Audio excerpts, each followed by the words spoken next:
eu queria me somar, parabenizar o professor Zanquim.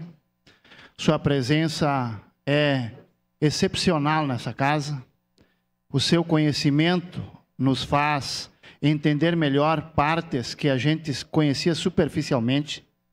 E eu queria também dizer que seria necessário também, amanhã ou depois, um projeto parecido com o do senhor, na questão do trânsito.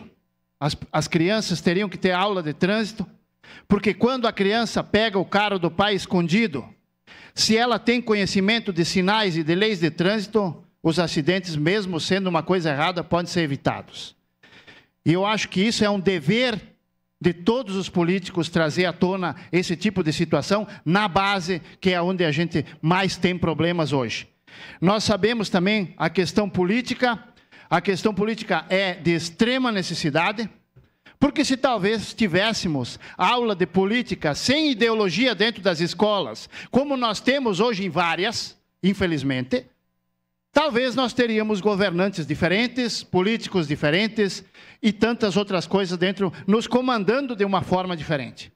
Então eu apoio, parabenizo o projeto do senhor, que é um começo e a gente só termina começando, porque ninguém termina sem começar.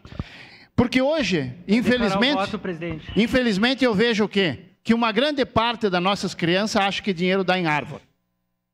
Não tem a mínima noção de onde vem, o quanto custa e o quanto é difícil adquirir. Mas sabe gastar. E eu acho que isso vem ao encontro dessa necessidade e pode sim trazer para a gente, para a nossa sociedade, amanhã ou depois, grandes, realmente, soluções nesse setor que hoje se encontra tão debilitado no que diz respeito à economia. Obrigado, senhor presidente. Voto sim.